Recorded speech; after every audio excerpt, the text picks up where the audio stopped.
शिक्षक आला.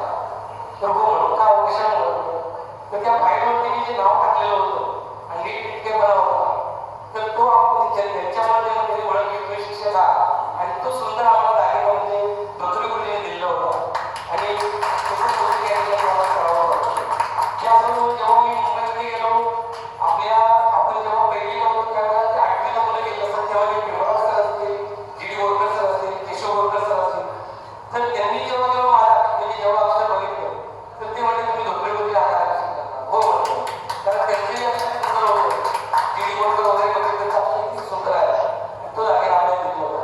त्यानंतर आम्हाला इंग्रजी विषयासाठी लावलेले आपले ज्ञानदेव पडकर सर आहे, आणि त्यांच्याच ह्याच्यावरती माझ्यामध्ये आत्मविश्वास निर्माण झाला. आणि मी आज विद्यालयामध्ये 5वी ते 10वीपर्यंत म्हणजे माझ्या अपराध 9वी झालेली आहे, पण त्या शिक्षण नसल्यावर 5वी ते 10वीपर्यंत इंग्रजी विषयाचं अध्यापन मी करतो. आणि ते त्यावेळेला आपल्याला पहिली म्हणजे 5वीपासून 7वीपर्यंत इंग्रजीचा जो पाया होता तो भक्कम करण्यासाठी आपण ज्ञानदेवजी सरांनी आम्हाला मार्गदर्शन केलं होतं, आणि त्याचंच आज इंग्रजी विषयाचं अध्यापन करू शकतो.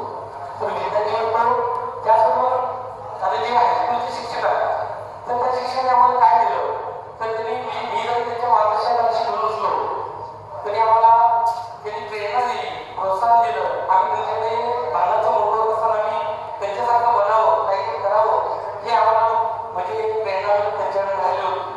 हायस्कूलमध्ये असताना मी एकच दिवस तिथे गेलो होतो, आणि त्यावेळेला 8वीची आम्ही नवीन मुलं होतो, 9वीची मुलं होती, आणि त्यावेळेला मागे सुरुवात होतं. त्यांनी हिंदीचं 1-2 आहे ते हिंदीमध्ये म्हणायला सांगितलं होतं. 9वीच्या मुलांना ते समजलं नव्हतं.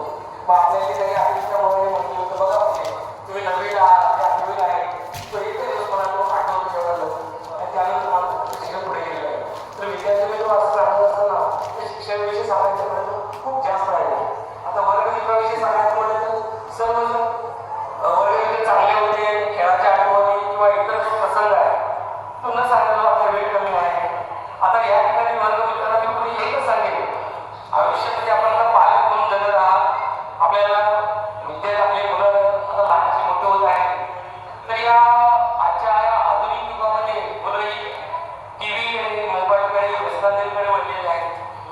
तर त्यासाठी आपण सर्वांनी सजग राहणं गरजेचं आहे, आणि आपल्या मुलांवरती प्रेशर न टाकता आपण त्याला चांगल्या प्रकारे कसं हाताळायचं हे आपण थोडंसं सगळ्यांनी अवगत केलं पाहिजे. त्याचबरोबर आता सर्वांनी 40ची पाठ केलेली आहे, आणि आपलं येणारं आयुष्य आपल्याला इथून पुढे आपल्याला आरोग्यदायी जगण्यासाठी व्यायाम पाहिजे, किंवा आपल्याला आरोग्याकडे लक्ष देणं गरजेचं, मानसिक ताण वगैरे टाळणं गरजेचं आहे. आणि मी पुढे शेवटी आता जाताना असं म्हणेल की सर्व या गुरुवर यांना म्हणजे आपलं जे पुढचं भावी आयुष्य आहे ते आनंदमय सुखाचं